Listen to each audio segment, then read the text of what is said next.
Was there a point where a mother was allowed to stop walking, where the world would understand that she had given everything she had and had nothing left to offer?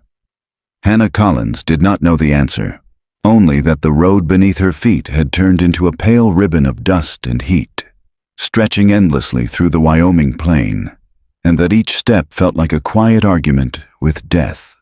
The sun hung above them without mercy, bleaching the land of color, draining even the idea of shade from the horizon. Hannah walked because stopping felt final, because the children behind her still breathed, and because as long as they moved, hope, however thin, had not entirely let go. They were 9. 9 children strung behind her like fragile promises she was no longer sure she could keep. Luke, the oldest, tried to walk like a man, jaw tight, eyes scanning the distance as if strength could be summoned by will alone. Aaron stumbled often, anger and fear tangled in his movements. Clara carried Grace when Hannah's arms could no longer manage, though her own knees shook with every step. Emily and Eleanor walked hand in hand, silent, conserving what little energy they had left. Owen cried until he no longer could. Caleb's skin burned with fever, his breath shallow and fast. Noah dragged one foot, swollen and red from days without proper care, and Lucy, small, light, dangerously quiet, stayed close enough that Hannah could feel her presence without looking. There had been water that morning, just a mouthful each. There had been crumbs the night before, counted and divided until no one felt cheated, and everyone remained hungry. Hannah's head throbbed with a dull pulsing ache, her vision narrowing at the edges. She could feel her body beginning to betray her, the way her legs trembled without warning, the way her heart raced even when she slowed. She had learned to read these signs. She had learned too much in the last 5 months. Lucy tugged at her skirt. Hannah stopped, not because she wanted to, but because the tug had been gentle, deliberate. Lucy looked up at her with eyes far too old for 6 years. "Mama," she said, her voice barely louder than the wind sliding across dry grass. "They said we got too many." Hannah knelt before she fell. The ground was hot, the dust clinging to her skin. "Who said that?" she asked, though she already knew. Lucy hesitated. "Back there, the lady. She said nobody wants a woman with so many mouths to feed." The words did not strike Hannah like a blow. They slipped inside her quietly, settling somewhere deep, where all the other unspoken fears lived. She had heard worse. She had seen the looks, felt the way doors closed faster when they counted the children behind her. But hearing it repeated by Lucy filtered through a child's understanding, stripped it of distance and left it raw. Hannah opened her mouth to answer, to deny it, to lie if she had to, and nothing came out. Her knees gave way then, not dramatically, not all at once, but as if the ground had finally claimed its due. Luke dropped beside her, panic flashing across his face. "Ma," he said. "Ma, don't." "I'm here," Hannah whispered, though she was no longer certain where here was. The sky wavered. Sound dulled, as if wrapped in cloth. She could hear Grace crying somewhere far away, the thin, reedy sound of a baby who had learned not to waste energy. Hannah thought of Thomas then. Not his death, not the blood or the shouting or the way his body had looked wrong on the ground, but his hands, steady and warm, the way he used to stand in the doorway at sunset and count the children as they came in. She had promised him she would keep them together. She had said it out loud, as if words could bind fate. The road shimmered. Hannah bowed her head, her forehead nearly touching the dust. For the first time since she had left Blackwater Ridge, since she had hitched the wagon and turned her back on the only place she had known as home, she allowed herself to think the forbidden thought. "I cannot do this alone." A sound cut through the heat. Not wind, not imagination. Hooves. Luke heard it first. He stood, turning toward the noise, his body instinctively placing itself between the children and whatever approached. The shape emerged slowly, dark against the brightness, resolving into a horse and a rider moving at a measured pace, unhurried, as if the land belonged to him and time answered to his command. The man reined in several yards away. He did not speak at first. He took in the scene, the children slumped on the ground, the woman on her knees, the dust, the silence. His gaze lingered not with curiosity, but with assessment, sharp and controlled. When he dismounted, he did so carefully, keeping his hands visible, his movements deliberate. "How long since you had water?" he asked. His voice was low, even, carrying without effort. Hannah looked up at him, the words taking a moment to reach her. She tried to answer and failed. Luke did it for her. "This morning." "Not much." The man nodded once. He stepped back to his saddlebags, pulled free a canteen, and held it out. "Small sips," he said. "Everyone, one at a time." Hannah watched, her mind struggling to catch up with what was happening. "Sir," she began, fear threading through her gratitude. "We can't pay." "I didn't ask," he said, not unkindly. His eyes met hers, steady, unreadable. "Name's Jacob Hale. My place is a few miles west. You won't make it walking." Something loosened in Hannah's chest. Not relief, not yet. Something closer to disbelief. "Mercy Creek," she said faintly. "That's where we were headed." Jacob's mouth tightened. "Mercy Creek's empty. Been that way for years." The words should have broken her. Instead, they slid past, joining the long list of things that had already gone wrong. Jacob crouched beside Caleb, pressing the back of his fingers to the boy's forehead. "Fever," he said. "Bad one." He looked back at Hannah. "I've got room, food, water, you can rest. Decide what comes next after." Hannah searched his face for conditions, for the catch she had learned to expect. There was none. Only patience, and something heavier beneath it. Resolve, maybe, or a kind of quiet loneliness she did not yet have words for. Lucy leaned against Hannah's side. "Mama," she whispered, "is he real?" Hannah swallowed. She reached for Lucy's hand, grounding herself in the warmth of it. "Yes," she said, her voice steadier than she felt. "He's real." Jacob nodded toward the horse. "We'll take the youngest first." As he lifted Grace with practiced care, Hannah felt the road release its hold on her, just a little. Not because she trusted the future, not because she believed the worst was over, but because for the first time since Thomas died, someone had stopped and seen them. Not as a burden, not as a problem to be passed along, but as people worth saving. The memory came back to Hannah in fragments, never in order, as if her mind refused to give it the dignity of a clean beginning or end. There had been a morning once when the ranch still belonged to them, when the air smelled of cut grass and damp earth. And Thomas Collins had stood at the table with his ledger open, making notes in his careful hand. He always kept records. He believed in proof, in the quiet power of ink and paper. "No man can take what's written plain," he used to say. And Hannah had believed him, because believing him felt safer than imagining otherwise. The men arrived just past noon. She remembered the sound of horses first, then the way the children drifted toward the windows, curious. Thomas went out alone. He told her to keep the kids inside. He said it like it was an inconvenience, something he'd be back from shortly. Hannah watched through the cracked door as Edgar Boone's men spread out across the yard, boots heavy, hands loose near their belts. Boone himself didn't dismount. He didn't have to. The argument carried across the open land, sharp and uneven. Boone said the boundaries were wrong. Thomas said they weren't. Boone laughed. Thomas held up the ledger. There was a pause, thick and wrong, the kind that presses against the skin. Then a gunshot split the air. Hannah did not remember screaming, but she remembered running. She remembered Luke trying to grab her arm and missing.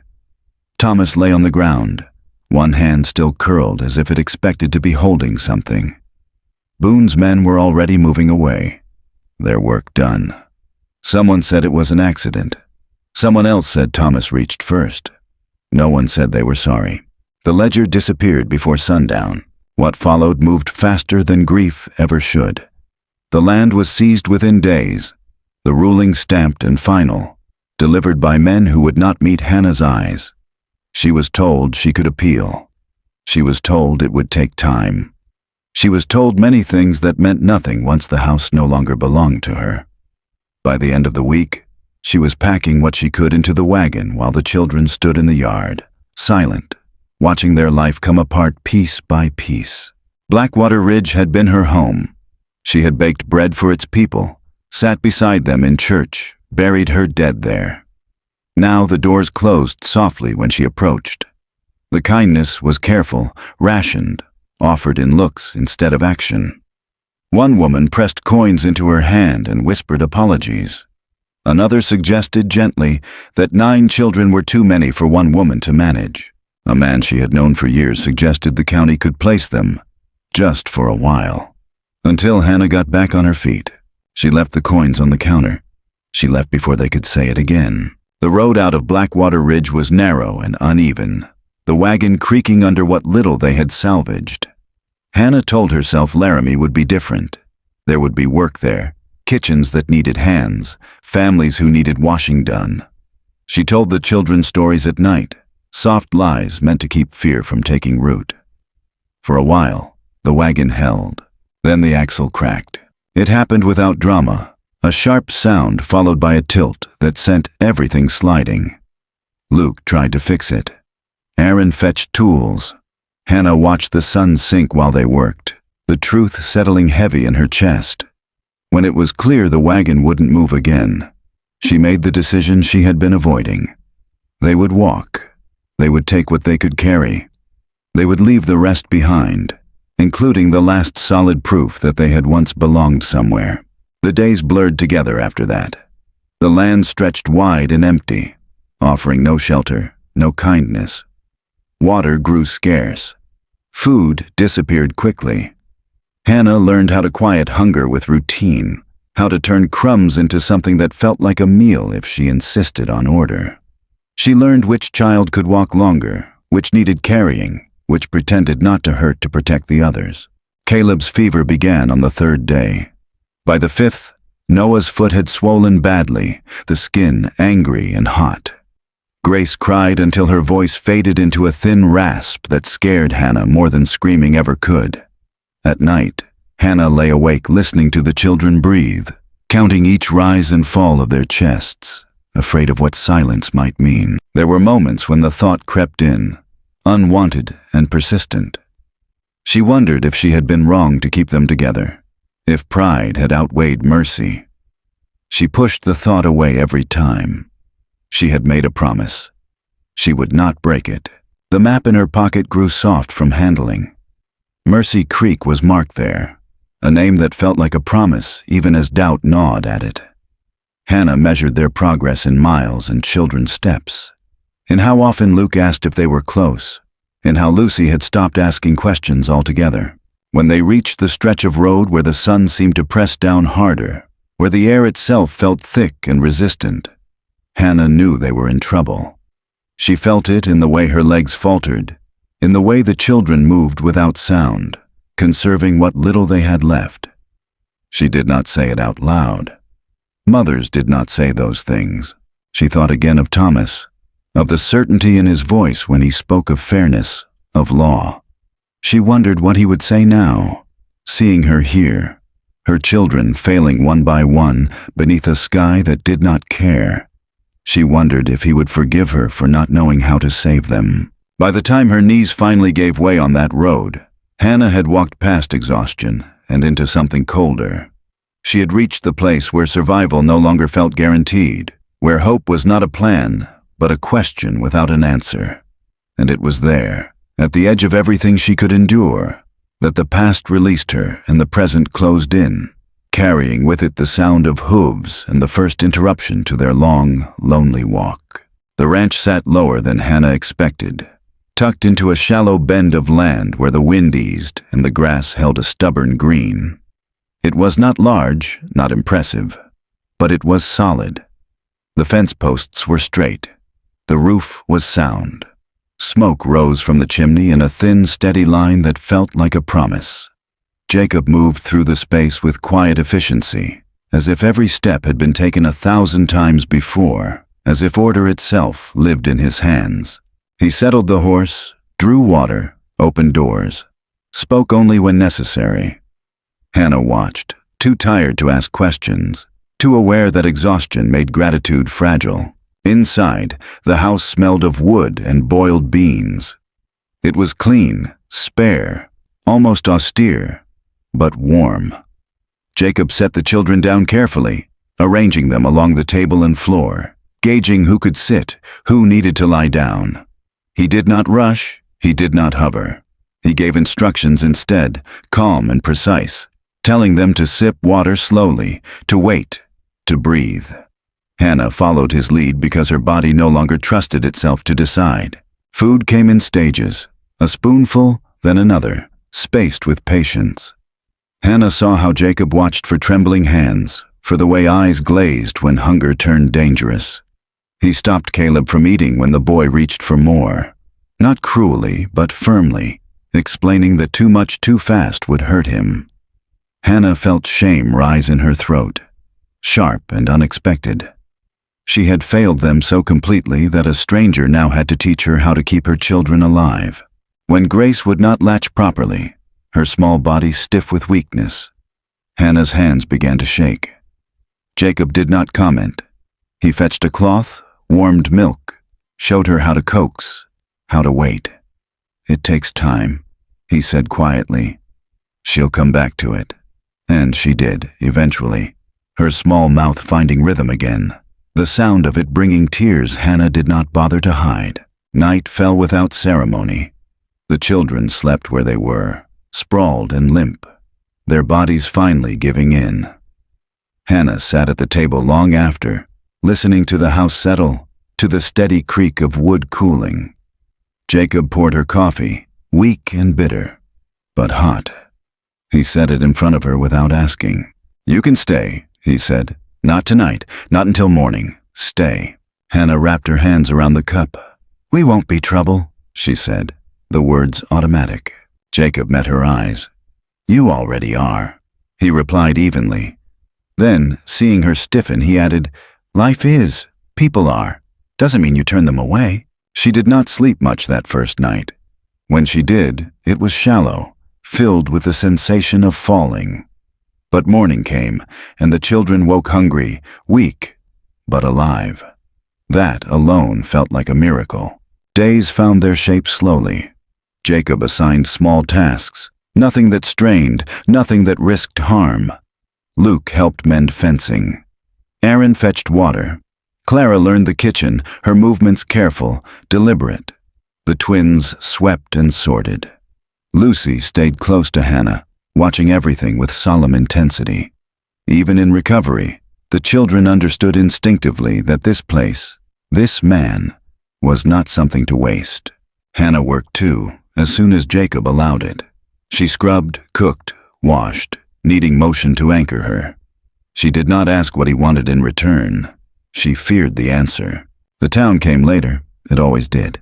Hollow Creek lay a few miles out, close enough to require visits for supplies, distant enough to maintain the illusion of separation. The first trip was quiet, the second less so. Eyes lingered, conversations paused. Hannah felt the weight of counting, of people measuring her worth by the number of children trailing behind her. Mrs. Green at the store smiled thinly. "That's a lot for one man to take on," she said, her tone careful. "People will talk." Jacob, standing beside Hannah, did not soften. "They always do." By the third visit, the words grew sharper. Someone asked how long Hannah planned to stay. Someone else asked if there was an understanding between her and Jacob. The questions slid sideways, never direct enough to confront, always sharp enough to wound. Pastor Whitman arrived on a Sunday afternoon, his hat in his hands, his concern worn like a badge. He spoke of appearances, of decency, of the example being set. He spoke as if the house were his, as if Hannah's exhaustion were a moral failing rather than a consequence. He suggested marriage with the calm certainty of someone offering a solution to a problem. Hannah listened, her spine straight, her hands folded. When Jacob refused, politely but firmly, the pastor's disappointment showed. "The children," he said. "They deserve legitimacy." Jacob's jaw tightened. "They deserve food, shelter, peace. They've got that." The pastor left with a warning, thinly veiled, about whispers and consequences. The door closed behind him with a finality that settled heavy in the room. The children felt it too. Aaron came home bruised one evening, his mouth tight. He said little, but Hannah knew. She always knew. Luke argued that they should leave, find somewhere quieter. Lucy shook her head fiercely. "This is home," she said, as if daring anyone to disagree. That night, Hannah stood on the porch beside Jacob, the land stretching dark and vast before them. "We can go," she said. "I won't bring trouble to your door." Jacob did not look at her. Trouble doesn't wait for invitations. The wind moved through the grass, steady and low. Hannah felt the shape of something closing in, the sense that rest was temporary, that safety was fragile. But she also felt something else, something she had not allowed herself in months. The weight of being held, not by arms, but by a place that did not ask her to justify her existence. The ranch breathed around them, alive again with voices, footsteps, purpose.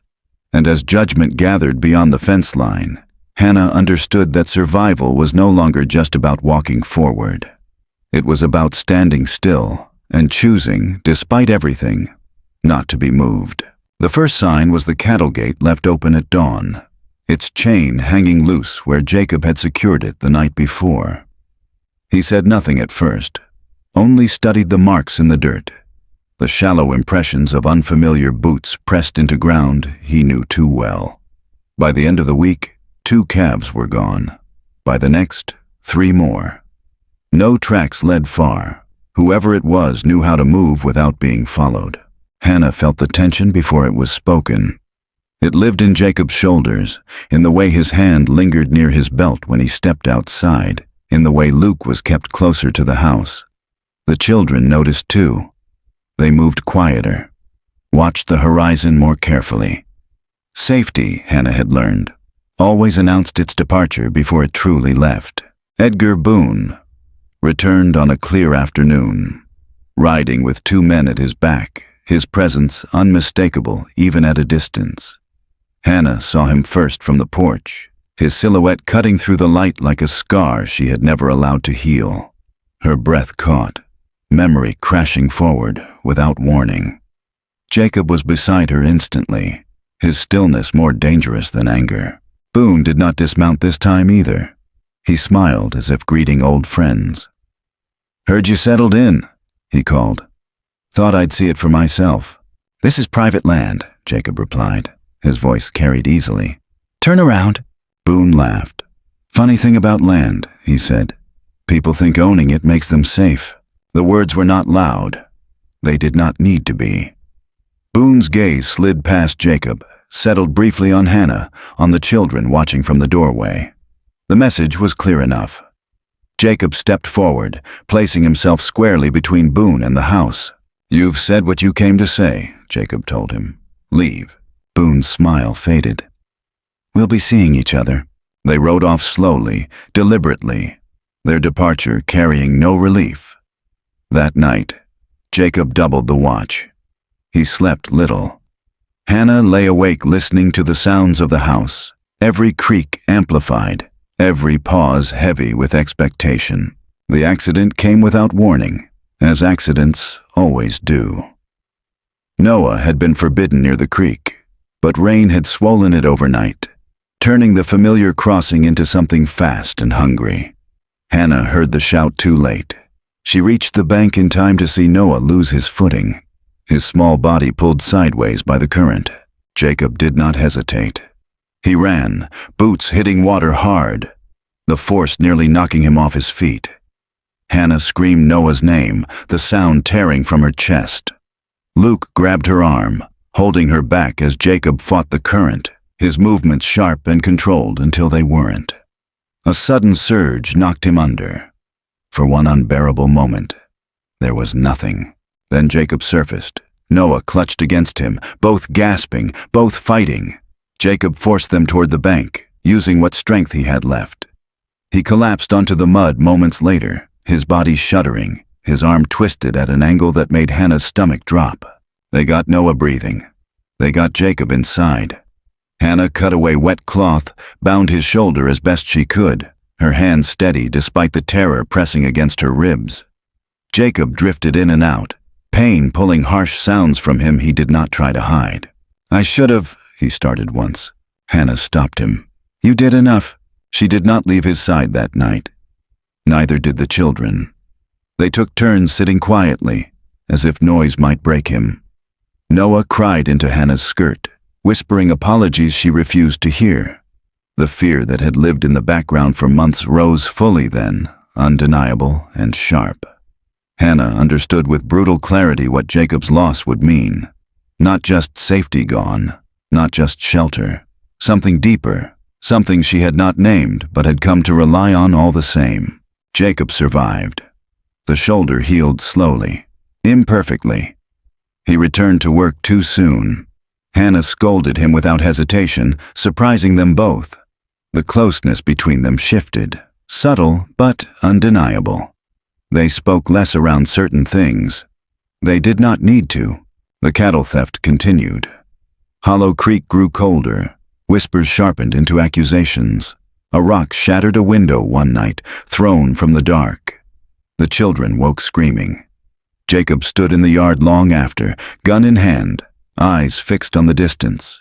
The solution came from a place Hannah did not want to examine too closely. "Marriage," Jacob said one evening, his voice rough. "It would give them less room to move." Hannah stared at him. "That's your answer?" "It's a shield," he replied. "Not a lie, just protection." She thought of the children, of Boone's eyes on them, of the way the law bent toward men like him. She thought of Pastor Whitman's words, of legitimacy spoken like a weapon. The choice felt like a narrowing corridor, walls closing in from both sides. "I won't pretend," she said finally. "I won't sell myself for safety." Jacob met her gaze, unflinching. "I'm not asking you to." The silence stretched. Luke stood in the doorway, listening. Clara watched from the table. Lucy stepped forward, her small hand slipping into Hannah's. "We're already a family," she said simply. "We just don't got the paper." Hannah closed her eyes. The decision settled not with relief, but with resolve. "All right," she said, "but we do it our way." They were married at dawn. The children gathered close, the house quiet and expectant. No dress, no witnesses beyond those who mattered. Jacob's voice was steady. Hannah's trembled once, then held. When it was done, nothing looked different. Everything was. That night Hannah lay awake beside him, the space between them carefully measured. Marriage had not erased fear. It had sharpened it, given it shape. But it had also drawn a line in the dirt. One Boone would have to cross openly now. Outside, the land waited, unchanged and watchful. Inside, a family held together by choice, not law, prepared for whatever would come next, knowing that survival no longer meant running, but standing firm and daring the darkness to try them again. Cheyenne smelled of coal smoke and wet stone, a city sound that felt too loud after the measured quiet of the ranch. Hannah stood beside Jacob on the courthouse steps, her gloved hands folded tightly at her waist, feeling the weight of every mile that had brought them there. This was not courage, she told herself. It was necessity. Courage implied choice. She had learned that some moments arrived whether you invited them or not. Inside, the room held its breath. The judge listened. The clerk read names. Edgar Boone sat with his jaw set, confidence worn thin but not gone, his eyes skimming Hannah as if she were still something to be stepped over. When Hannah took the stand, the memory returned in sharp detail. The ledger on the table, Thomas's voice steady and sure, the pause before the gunshot. She spoke carefully, plainly, refusing drama. She named dates. She named places. She named men who had believed their power would last forever because it always had. Jacob testified after her. He spoke of the threats, the stolen cattle, the visits meant to intimidate without leaving marks. He did not exaggerate. He did not soften. He described a pattern, a pressure that grew heavier when resistance did not break. When the ledger appeared, recovered improbably from a clerk who had kept it hidden rather than destroyed, the room shifted. Paper, at last, did what Thomas had believed it could do. The verdict came with less ceremony than Hannah expected. Boone's smile collapsed into something small and tight. The arrest was quiet. No shouting, no final speech. Just the sound of cuffs and the knowledge that the weight had moved, finally, from Hannah's shoulders to someone else's. The deed was returned 2 days later, folded and official, its edges crisp. Hannah held it once, long enough to feel the truth of it, then set it down. The land it named no longer felt like home. The house was gone. The life that had filled it had moved on. She was not running from the past, she realized. She was choosing not to live there. They rode back in silence, the road stretching familiar and forgiving beneath the horses' hooves. The ranch appeared as it always had, modest and steady. The fence repaired, the yard alive with movement. The children spilled out to meet them, questions tumbling over each other, relief written in their faces. Hannah watched Jacob greet them, watched how easily they leaned into him, how naturally he belonged there. Something settled inside her, quiet and complete. Life resumed, but it did not revert. There were still looks in town, still whispers that refused to die quickly, but they had lost their edge. Boone's absence changed the air. The threats thinned. The nights grew easier. Jacob's shoulder healed enough to work without pain, though he never claimed it was the same. Hannah cooked, cleaned, argued, laughed. The children grew stronger. They slept without flinching. One evening, as the light stretched low and gold across the land, Jacob stopped beside Hannah at the fence. "We don't have to pretend anymore," he said, not looking at her. Not for them. Not for anyone. Hannah considered the words, the space between what they had promised and what they had avoided. "I know," she said. He turned then, his face open in a way she had learned to recognize as rare. "I meant what I said before, about protection, but I want more than that now. I want the choosing, every day, if you do." She felt the truth of it move through her, steady and undeniable. This was not rescue. This was not debt. It was a hand offered, palm up, with room to refuse. Hannah stepped closer. She reached for him first. The kiss was unhurried, careful, carrying the weight of what had been earned rather than what was imagined. It did not erase the past. It did not promise ease. It did something better. It acknowledged what they had become. Later, when the children gathered around the table, voices overlapping, plans spilling into the air, Hannah watched them with a tenderness that surprised her. Family, she understood now, was not only what you were born into. It was what you stood between and chose not to abandon. It was the quiet labor of staying. Night settled gently over the ranch. The wind moved through the grass. The house held its warmth. Hannah stood at the door, looking out once more at the land, and felt no pull to return anywhere else. This was the place where they had stopped running. This was the place where they had learned to remain. In the end, the road that nearly claimed Hannah Collins and her children became the path that led them home. Not the home she had lost, not the one taken by violence and indifference, but a home built from steadiness, choice, and the quiet courage of staying.